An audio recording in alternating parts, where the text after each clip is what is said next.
Thanks to everyone for joining us. This is a tradition, obviously, before the pay-per-views, and obviously, as also is tradition, with us today is Executive Vice President of AEW, Cody Rhodes. So here in a minute, Cody is going to be available to discuss what to expect tonight on Dynamite on TNT, the incredible matchups we have in store for Revolution on Sunday night, as well as the current state of AEW.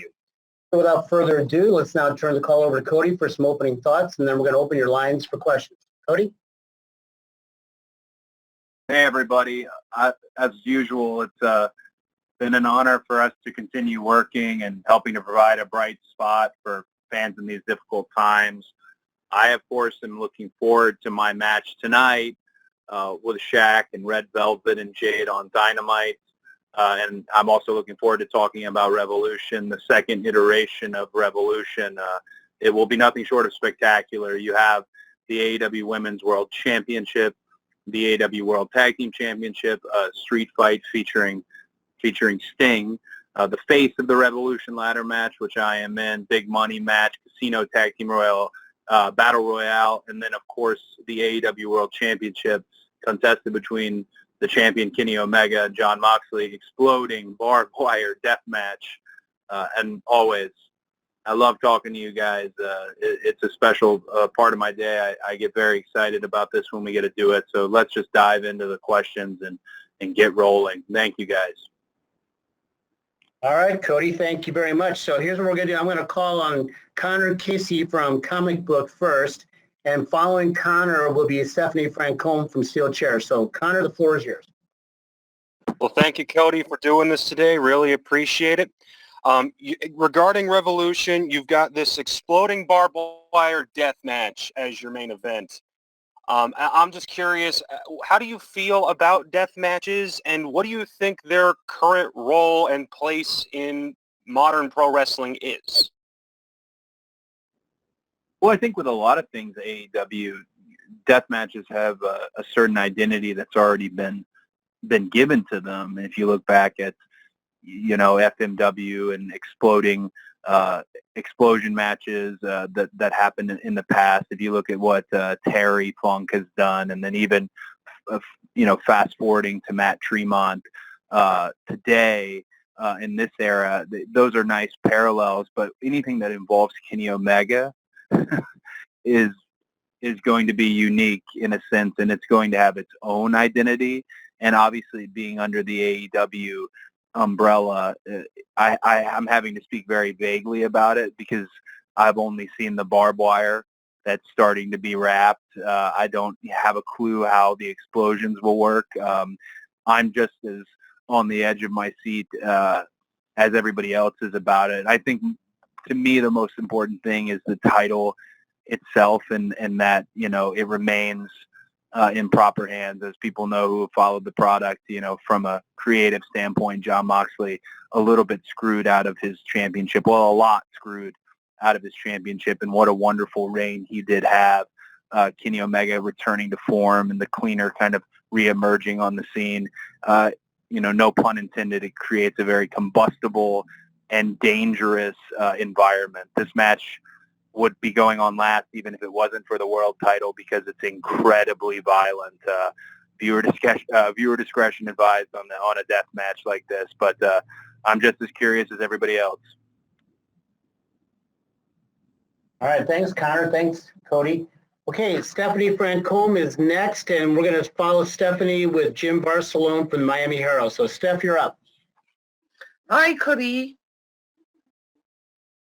Hello, nice to hear from you again.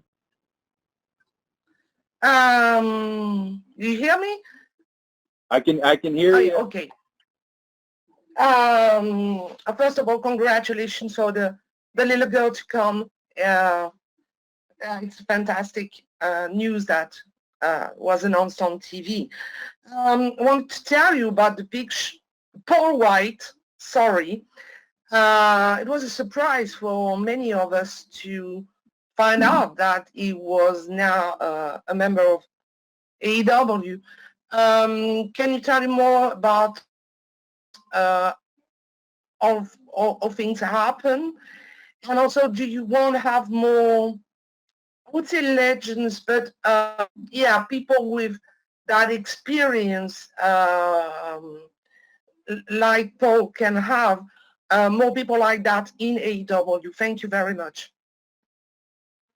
Oh, thank you very much for your question. Paul White is a big part of my career, as some of you know, and then people who have kind of studied our industry.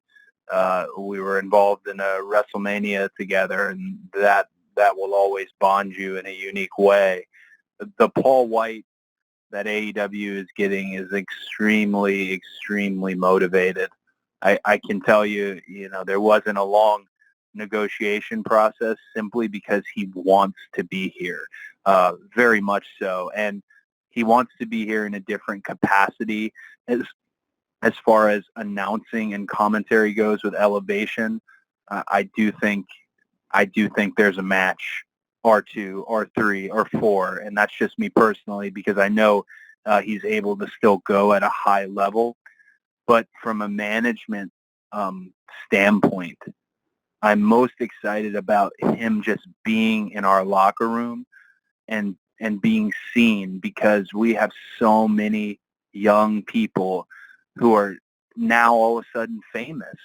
Nobody knew who Britt Baker, Sammy Guevara, MJF, or Ricky Starks really were a few years ago, and now they are emerging on cable and across Warner Media, and they're the future of wrestling. They're all very important to me, and someone like Paul, not unlike how Sting has been, someone like that is really good to keep people grounded, to keep things in perspective. Paul White has more to give, and he's going to give it, and he's going to give it at AEW. So I'm very excited to see that. Thanks, Stephanie. Okay, next we're going to go to Jim Barcelona from the Miami Herald, and I'm going to ask Joel Torres from Contralona to be ready to go. Jim? Thank you all. Thank you, Cody. I'm curious, talking about Paul White, and just what is it like, not only having him, but when you think about what he's done in his career, and now you're going tonight in a tag match against Shaq. Is it just coincidence that Paul just happens to be here now with that big tag match tonight? There's some history there between Paul White and Shaq. And what does it mean to have Shaq with AEW and having some people like that? You've wrestled Stephen Amell as well. What does Shaq bring or give to AEW as far as mainstream appeal and just getting more eyes on the product? Well, the timing of everything is certainly, there's a lot of kismet involved, a lot of serendipity with that, but it is coincidence.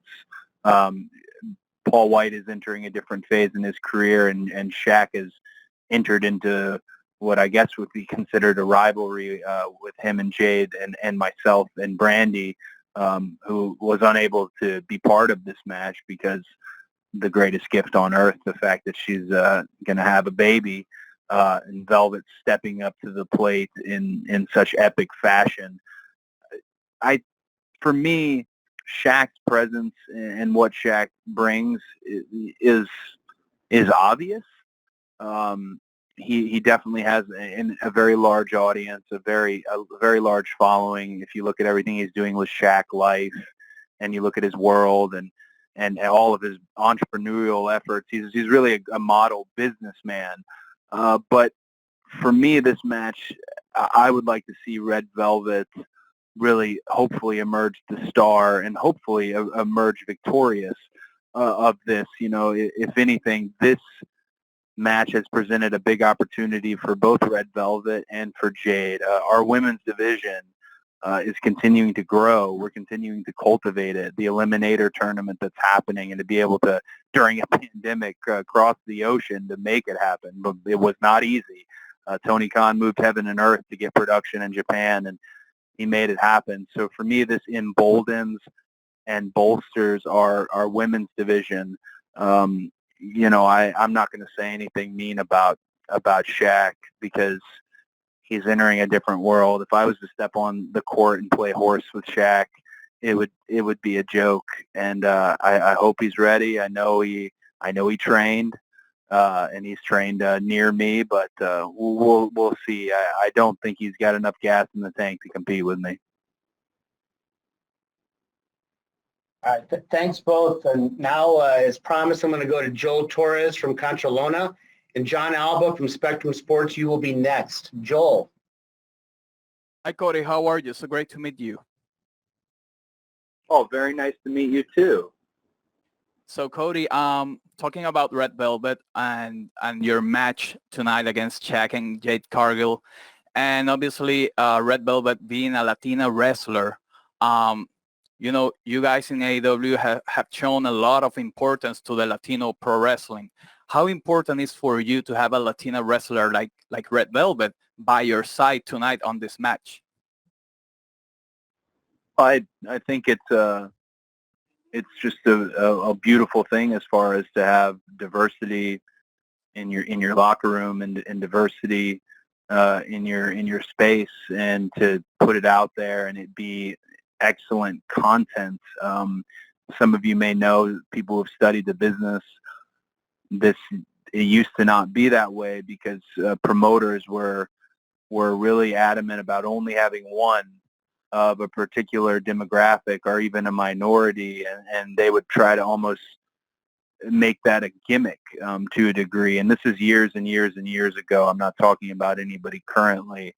But today, the best wrestlers are from all around the world. You can find them in pockets from the north to south, east to west, and that to me is very exciting. I want to continue to cultivate. I take scouting trips even during the pandemic, and I'm excited as the world slowly opens up and safely opens up to continue those scouting trips, because the diversity for us is paramount, and we want to represent as many individuals and cultures and identities as we can. I think the wrestling language, the language of wrestling, is universal. Thanks, Cody. John Alba, you're going to be next, and then following John will be Amy Nemedy from WrestleJoy. So, John, floor is yours. Thank you very much, guys. Cody, first off, congratulations to you and Brandy on the baby. Very exciting stuff. Believe it or not, it has been pretty much a year that we are in the middle of this pandemic era of pro wrestling. And it really felt like AEW was on the verge of breaking through to another level with Blood and Guts coming up and the debuts of Brody Lee and Matt Hardy, and then everything shut down. So what I'd like to know is, where do you think AEW was heading before the pandemic and what you were able to accomplish, and how can you pick up from that place and ensure that you spend the rest of 2021 and beyond getting back to where you guys were on track to be? Well, we were heading to the frickin' moon, buddy. I honestly, we were rolling, and you look at Prudential Center and that sellout and what Blood and Guts was going to be. That's so wonderful, but the pandemic happened not just to wrestling. You know, it did hit the hospitality industry really hard. It did hit entertainment incredibly hard, but it hit everywhere really hard. And a lot of people have faced so many hardships. I think the number is 40 million unemployed, and forgive me if that's hyperbole. I don't think it is, though. So I don't want to, whine about what happened to us. Instead, I want to help those who have experienced it with us, which the wrestling fan wasn't sure they were going to get wrestling on a weekly basis. You hear a lot about these fabled Norcross shows that happened when AEW and the pandemic first hit and lockdown started to happen, and the marathon, the march, 30-something matches, and in only 26 hours. It was some absurd data that we were able to pull it off, and those shows genuinely saved the company. That's why they have such a soft spot, because our job is to provide content for TNT, and we have continued to do that, and they've been such a wonderful partner. But we had to pivot like everybody else had to pivot. And now, as vaccines are starting to become regular, and the Johnson & Johnson one was just approved, and you start to see vaccines for every citizen of the U.S., I think there is going to be a large bounce back with people who want to go out there and get their entertainment, get it safely, and get back to the way things were. I really think it will only behoove AEW in time, because we never gave up. We never flinched. Signings were still happening, big signings at that.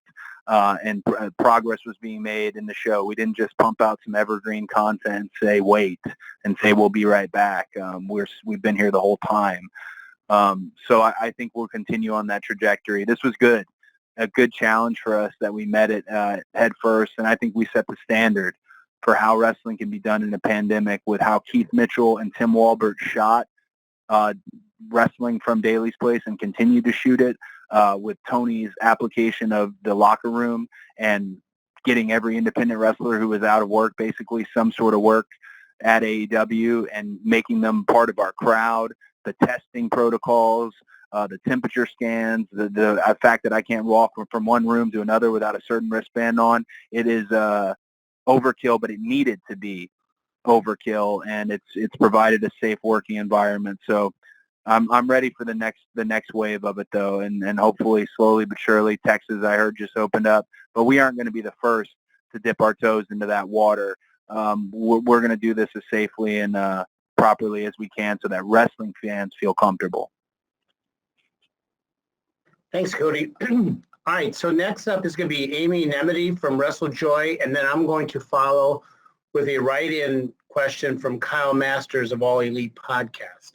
So, Amy, you're up. Amy, you need to unmute yourself. Thank you. Hi, Cody. Thank you very much for taking my question. I want to touch back to Red Velvet real quick. You mentioned that she has epically stepped into this position to replace Brandy within this feud. You had also mentioned that you have her on a sort of special retainer contract. Considering that we've seen sort of a meteoric rise with her, from her ring work to her promo work, especially in the build-up to this feud with Shaq and Jade, what's next for Red Velvet? And may we possibly see her signed full-time with AEW? I mean, that's a beautiful question, and to me, the answer is within the question. She's stepped up. We've seen her, and I would hope that it turns into a full-time gig and a part of being a part of the All Elite locker room full time. Not that a tier 0 or a retainer type contract isn't being part of our family, but Tony is really careful, conservative, and diligent about when you see that such and such is All Elite graphic. He really wants to make sure that that's somebody in it for the long haul, somebody there for the future, and I think that's a big part of today. As well, specifically Red Velvet, and looking at her, and she went from being a replacement to she's not a replacement at all. She's changed the makeup of the match. So I kind of want you to ask me that same question in 24 hours. I think she's going to kill it, and I think she's going to hopefully become part of our family. I don't mean I could be talking complete nonsense in this moment, because I bet you I'm going to look at a legal memo here in a second, and perhaps we already signed her, but I'm pretty sure I'd like to advance things with her if all goes well tonight and if she's able to execute when the red light is on. Okay. I'm going to ask a question on behalf of Kyle Masters from All Elite Podcast, and then following that will be Stephanie Chase from Digital Spy. So, Cody, the question from Kyle. The AEW Women's Tournament has been a great success so far in fan enjoyment. Most of the tournaments have been very well received in AEW since its inception. Are tournaments now becoming a staple of AEW? Will we see more in the future, especially on Dynamite / PPVs? And will we see the American Nightmare in more of these in the future as well? Oh, tournaments are absolutely part of what we do. Initially looking at AEW, we wanted to have several portions of the show provide a sports-based outlook on our industry, and a tournament's so good for wrestling because those matches in a tournament are just for the opportunity at another match. You're buying more time. You're getting more water in the glass. and I was part of the TNT title tournament, and just a beautiful thing. Some of my favorite shows growing up were tournaments, and even the 2-day classics, the Crockett Cup all the way to King of the Ring. A tournament, when you do it right, is certainly something special. And I think for sure you'll see more tournaments, and tournaments that, right now we have one that's geared around the AEW Women's World Championship, Sheeta being such a wonderful, wonderful, wonderful champion, just an absolute ace. And then you're going to see tournaments that perhaps have their own peripheral item that involves and things of that nature. So tournaments around the titles and tournaments around bragging rights and specific things that talents can acquire. But yeah, there'll be more tournaments for sure. I'd hope to not only see tag tournaments and singles tournaments, but somewhere down the line, I'd love to see a trios tournament as well. Okay, thanks, Cody. Okay, Stephanie Chase, you're going to be next, and following Stephanie will be Bill Pritchard from WrestleZone. Stephanie, you're up. Hi, Cody. How are you? I'm good. How are you? I'm great, thanks. And thanks for talking to me today.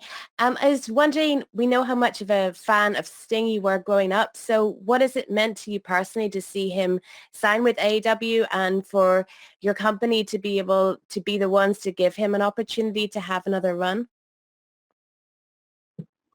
That's a great question. Nobody was more of a little stinger than me. I would go to the shows, and the merchandise stands had the temp tat that you would put on your face, and my mom would wet the tat, and then I'd be so excited I'd usually take it off too early and have like a real NWO Bush League style Sting paint on my face. But I'm such a fan, and I think Sting right now, the question is, can Sting have a regular wrestling match? Can he do that? Can he go bell to bell in a live setting? I would bet he absolutely can. There's a lot left, and I don't know if anyone noticed when he hit Ricky Starks with the bat, but his frenetic movement, his dynamic motion is still there, and that's dangerous as far as if you're his opponent, especially because people forget Sting is a big guy. He's from a generation where there were he was more of a light heavyweight, but now he's definitely a full-blown heavyweight and a little bit taller than some of our roster. Having him here is wonderful. I want to make sure he's happy. I want to make sure he has a great place to be here, and I think he's in it for the long haul with AEW and our family here. Thanks, Cody. Hey, Bill Pritchard, you are next. Bill Pritchard from WrestleZone, and then I'm going to follow with a write-in question from Kenny McIntosh from Inside the Ropes. Bill, you're up. Bill, you're muted. There we go. Hey, how you guys doing today? Good. How are you, bud? Not too bad. So I kind of wanted to touch on this comment Shaq made in an interview. He said that he expects this match to top all other celebrity matches in the past, and Pat McAfee kind of chimed in and said, no, it won't. But I wanted your take because you already have experience in that area. You faced Stephen Amell before. Is there any added pressure just facing a non-wrestler in general? Is there, do you pay attention to comments like that where you try to raise the bar, so to speak? Well, I think, I didn't see this particular comment, especially from Pat, which is super bizarre because I'm pretty sure Pat's trying to get a job at AEW like every other day, but that's another conversation. I like that Shaq made that comment. I stand by that comment myself. I'd make the same one because you have to continue to raise the bar, and you can't there's a lot of old veteran wrestlers who have these opinions on how you're supposed to do a celebrity match. My opinion is this: you have to wrestle. If you're showing up for a wrestling match, you have to wrestle. It can't be, oh, they're not from our world, they shouldn't be able to lock up. None of that. Shaq trained. I never trained with him, but he trained for this. So I anticipate he's going to know his way around the ring to a degree. Now, he doesn't have the experience that I have for sure, but if he did train, and we're talking about a multiple-time world champion in the NBA, we're talking about a former MVP, that athleticism is once-in-a-lifetime athleticism, which is where I would be confident in saying hopefully it is the best celebrity match of all time. Because if he did train and he is the man we know that is Shaq, then by all means, I hope we can set a new standard and raise that bar and not only set a new standard, but perhaps give a different outlook on what a celebrity or crossover type match should be. Thanks, Cody. Okay, I'm gonna read a question from Kenny McIntosh from Inside the Ropes, and then I'd like to ask Ed Robinson from SiriusXM to be ready. So from Kenny McIntosh, with the story from Wrestling Observer that NXT will be moving to Tuesday nights, can you talk about the strategy you guys have had from the start and focusing on what you guys are doing and not reacting to the other show? And how excited you are at the prospect that people might not have to choose a show anymore and have AEW as the sole destination on TV for Wednesday nights?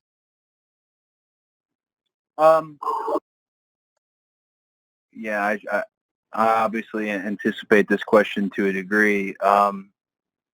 If that's the case, if we're no longer going to be opposed on Wednesday nights, I'm sure we'll come up with some sort of, wonderful statement. I mean, what could I say? Congratulations to NXT on a successful move to Tuesday nights.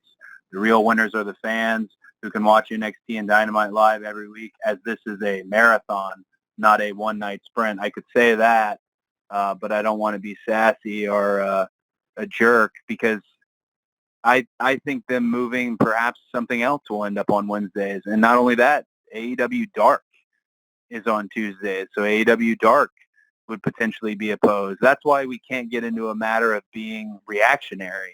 We just have to put out the best show.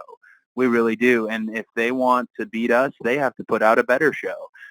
It's honest competition. Yeah, there's digs, and they're fun, and they're lighthearted. Believe me, all the locker rooms tend to love each other. It's more the management that is pointed at one another. And even that, there's, a friendly relationship. Tony's a different type of management person, a different type of executive. I would love us to be alone on Wednesday nights, but I'm prepared for there to be something else in that slot. So we'll see. Thanks, Cody. Okay, Ed Robinson from SiriusXM, you're next, and following Ed will be Garrett Martin from Pace Magazine. Ed? Cody, happy to be on the call today. How are you?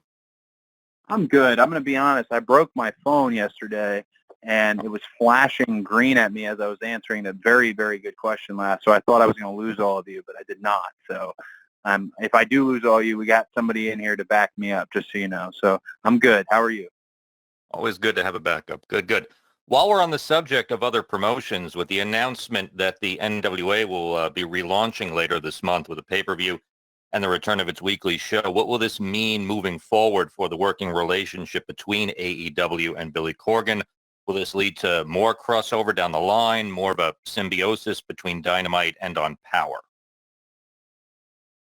It could. It absolutely could. Tony really is, as he's dubbed himself, the forbidden door. If you think it's not an area where we can tread into, he finds a way to tread there and do it peacefully and coexist well.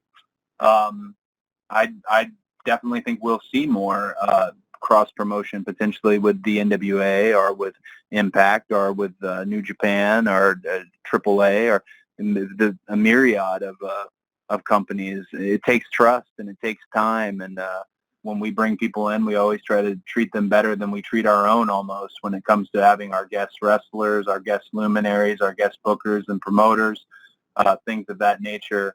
So I'm glad to see NWA still moving. Billy's still moving forward with the project. And I'm sure you'll probably see a little bit of crossover, a little bit of fun crossover. All right. Thanks, Cody. Okay, Garrett Martin from Pace Magazine, you are next, and following Garrett will be Tim Battle from iHeartRadio. Garrett?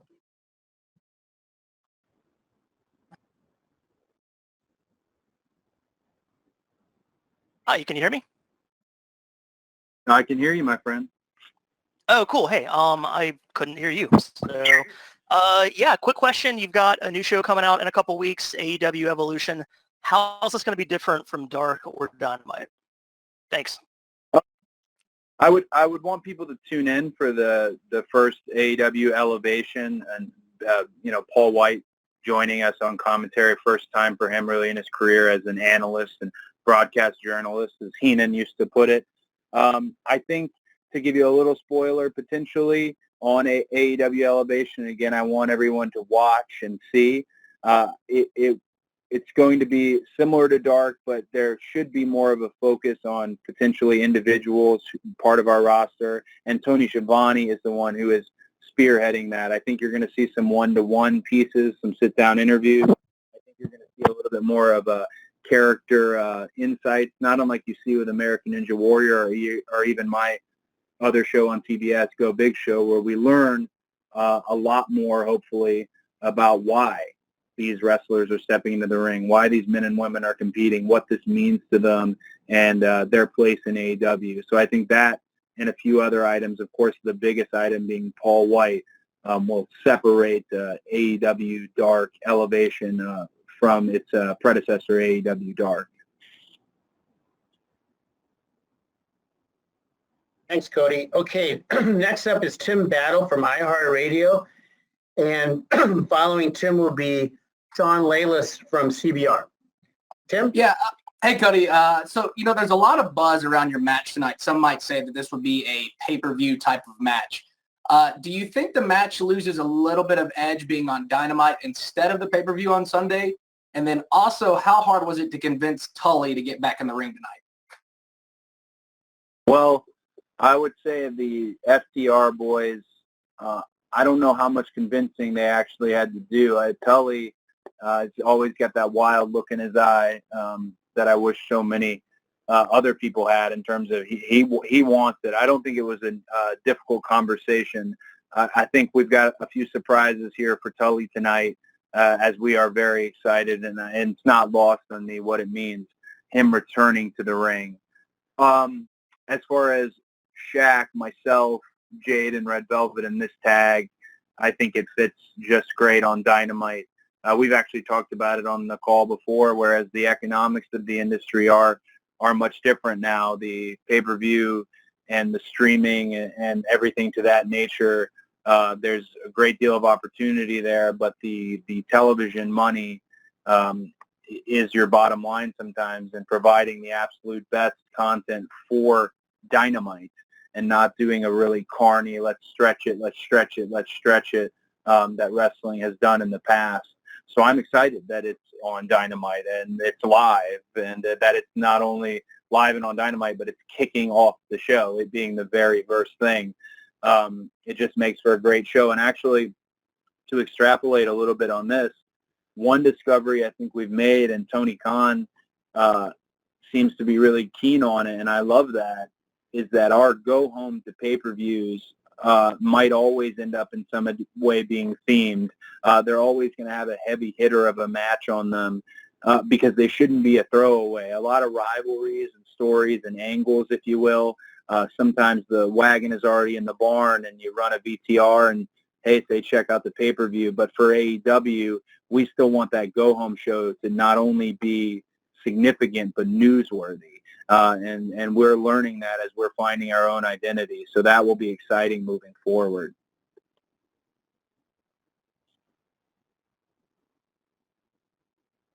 Thanks, Cody. Sean Layless from CBR is next, and Sean will be followed by Cassidy Haynes from Body Slam. Sean? Hey, Cody, congratulations on the upcoming child. It's going to make you a different person. Oh, thank you. My son, he's 11. He became a wrestling fan because he saw you, your brother, and your dad in a Scooby-Doo movie. with Shaquille O'Neal being on the pay-per-view this weekend, with Snoop Dogg coming on, I assume you're probably going to help Stephen Amell promote Hills when it starts up. What is AEW's stance when it comes to crossing over with non-wrestling to bring in fans who might not have watched it before, or maybe bring back fans who used to watch in the past using the crossovers? Well, I love that you enjoyed that Scooby movie, and it's actually funny to me. That is the last thing we worked on as a family, and I've actually never seen the movie myself, but the fact that we did the voiceover work for it with Dusty and Dustin and myself, I'm glad it resonated. For me, I've really taken it upon myself I want to grow our audience, and I know we have the best bell-to-bell wrestling. We have a guy like Pac here. So just a guy like Pac guarantees me that we have the best bell-to-bell wrestling. But I need people to watch it. I need them, if they come for Shaq, maybe they'll stay for somebody like Pac. I keep using him as an example just because I'm a big fan of his work. But I definitely think you will see more crossover, and you'll see crossover done in a respectful way. Like I said, Shaq trained. You mentioned Stephen Amell. Well, he also trained, because that's the only way I would insist on doing anything. That to me is important. You can only bring in people for when it comes to a crossover that respect your business. Snoop Dogg, nobody respects wrestling more than Snoop Dogg and has a love for it. You don't need to chase Hollywood A-list and B-list if they're not into this. And Shaquille O'Neal is somebody who's very into wrestling and knows a lot about it. You know, grew up watching Leroy Brown and JYD, and he has a lot of opinions and things to say about them, and as a fan. And again, like I said, he trained. So yes, you will see more crossover. And my goal here is always to grow our show, because I want to grow more fans. I want to make more fans happy. You will see it, but it will always be done in a disciplined way. We want people who love our sport and love our form of entertainment, because they make for the best guests. Thank you, Cody. Okay, Cassidy Haynes from Body Slam, you're next. We're going to follow Cassidy with Rich Fan from Pro Wrestling Torch. Cassidy. Yes, hey, thanks, guys. Hey, Cody, how's it going? Good, buddy. How are you? Good, man. So with the women's tournament finals wrapping up tonight, with the winner going on to face Shida, you recently tweeted about Maki Ito and how you like to see her win the tournament. Is there many talks about and possibly bringing her back into the company to work more now that the tournament's wrapped up, especially after how big of a reception she got online? Absolutely. Maki Ito, the deity of, well, I can't say it on this call, but Maki, she impressed, as did many of the women in the Eliminator tournament, and I thought that was really special. I'd like to give a little shout out to Shida and Emmy and Kenny, of course, and Nakazawa, because, like I said, Tony moved heaven and earth to make that happen. It's very difficult in the pandemic to get a show in another country and somehow weave it into the fabric of our own show. So they did a wonderful job with this tournament. And I think a discovery from this, and we were talking about how much tournaments can benefit and function your show, is someone like that who had a following. And we want people who have a following. The hardest thing to do, they say in sports, is to hit a baseball. To me, the hardest thing in sports is to connect with the fans. And if you connect with the fans, that's why you will see somebody like a Maki Ito. That's why you see somebody like a Ryan Nemeth. They have a connection with the fans. You don't want to be the best worker that no one's ever heard of or never connected with. So, personally, there's been conversations on my end. I know a lot of the women in the locker room were a fan and would love to work with her. So let's take a look as things open up. I'd say it's pretty likely you see her again in an AEW ring. Thanks, Cody. Okay, next up is going to be Rich Fan from Pro Wrestling Torch, and then I'm going to ask a question on behalf of Jason Powell from Pro Wrestling Net. Rich? Hey, Cody, always good to hear from you. My question is really about developing younger talent. So you've had a lot of success working with the younger talent and from places like WWE or other places coming into AEW. You've mentioned your school that you've worked with, your brother's school's opening, but in particular, Darby, MJF have become top-tier performers, and now tonight you have Jade and Red Velvet. With the tag match, what does it mean to you to not only see your status as a star grow, but also kind of being the king and queen maker behind the scenes in developing some of these younger talents, both on Dark and on television? Man, that's a really romantic way of describing me, and I'll take it, because I have heard in wrestling companies, in the ones I've been in, how important it is to make new stars, and then I've seen people not make new stars. Or I've seen people not push down on the gas when the right moment occurred. And here, there's such an open mind, and Tony runs such a different business, that we are seeding. You know, you don't want to have a top of your roster and then nothing, and then a bottom of the roster. You do have to fill out the middle of the card, the preliminary matches, and then you're able to pluck from there and bring them up to the top. And then they might swing back down, but then they'll bring the interest will be risen to the top. It's a whole formula, and I think we're the best at doing it because we had to do it. We started with a lot of unknown people, or a lot of people who had like a punk rock following where everyone told you about how great they were, but you'd really never heard of them or seen them. So we had to do it quickly. And if you look at, I mentioned Britt, I mentioned Ricky Starks, MJF, Sammy Guevara, and then you can look at somebody like Anna Jay. Then you look at somebody like Jade and Red Velvet. That is our job. That is our job, to make them so wanted and needed and seen that you have to have an action figure of them, that they have to get media requests. And to me, that's the thing. It's the most gratifying thing as a wrestler, other than when you win the title yourself or win a title yourself, to hear the reaction for somebody who you just made. And I know we're talking inside baseball here, and I am by no means a salty old veteran, but I have been doing this since I was 15 years old. I've heard what that sounds like, and it's an absolute high that no drug on earth can give you. It's a very real thing, and I just hope we can continue to do it. And that will take not only looking at our own dressing room, our own locker room, it's going to take looking out in the world and finding people. Bill Watts was the master at finding, men and women from other walks of life, whether they're from basketball, baseball, gymnasts, things of that nature. You're going to have to look beyond just wrestling schools, and we do that at the Nightmare Factory. It's one of my favorite things, to get a look at people. I'll tell you, one of the people we took a look at was Wardlow, and that guy's money in the bank. That guy is absolute money in the bank, and he's young, and he's hungry. He just borrowed my Bret Hart book. I hope we can continue to make stars. Okay, I'm going to read a question from Jason Powell from Pro Wrestling Net, and we've taken the liberty of spinning the wheel for our final question, and landed on Michael Salick from SE Scoops. So first we're going to go with the question from Jason, get Cody's answer, and then we'll end with Michael. So from Jason Powell, the company announced that AEW Dark Elevation will be starting this month, and there's still the forthcoming TNT show in addition to Dark and Dynamite.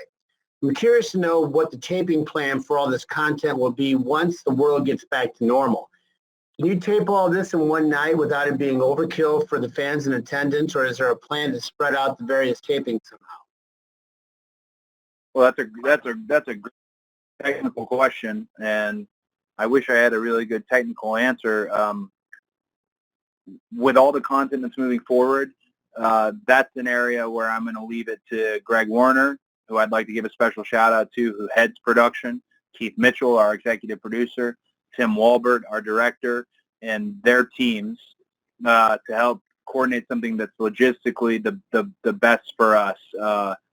We want to make sure fans have the best experience, and it's not a marathon style taping as I've been part of in the past, not at AEW, but I know how they feel, and I know where I'm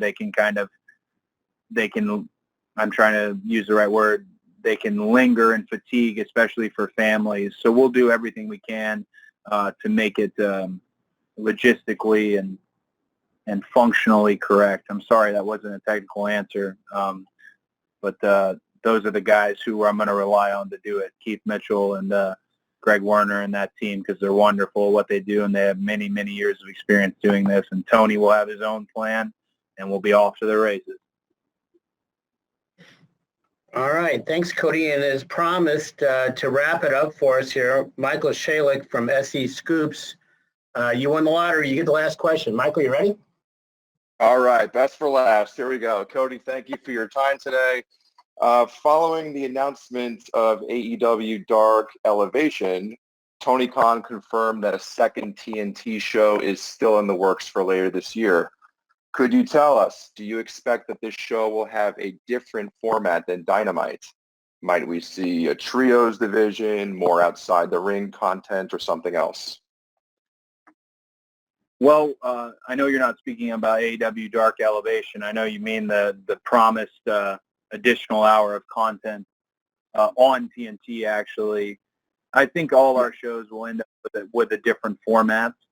It's a bit of a brain trust in forming those formats. Right now, the focus is AEW Dark Elevation, how we can make that different, and how we can feature our younger stars, our preliminary stars more to get to know them. I can tell you one thing we won't do with AEW Dark Elevation is we're not going to bait and switch. We're not going to give you a show on night one that doesn't reflect what that show will be like the rest of the year or the rest of many years. When it comes to the additional hour of content on TNT, and I'm careful to say third hour because people sometimes think that means we're going 3 hours, which we are not. When it comes to that, I can only tell you that it has a name, and I love its name, but I can't tell you what it is, and hopefully on the next media call we'll be talking about it. But it will happen in 2021. In addition to that, there's some other news featuring some other AEW talent regarding another show that is also in the Warner Media family. So please, if you're part of our wonderful media list, or if you're out there and you work with Fleischman and Mandy and all these wonderful people who set this call up for me, please keep your ear to the ground, because we have made some pretty large moves, and we aren't stopping. We're moving forward full speed ahead, going all in. Okay, well, Cody, thanks a lot, and to everybody who joined us, a lot of thanks to everybody. You know, we're about 5 hours away right now from Dynamite, so on behalf of Cody and Tony Khan and everybody at AEW, we're very grateful for your continued coverage and your interest. So we're going to wrap it up. We're going to be distributing an audio copy here shortly. So again, thanks for joining the call. Remember, Sunday night, Revolution pay-per-view, and we hope you have a great day, a great week, and we'll see you tonight, and we'll see you on Sunday night. Thank you.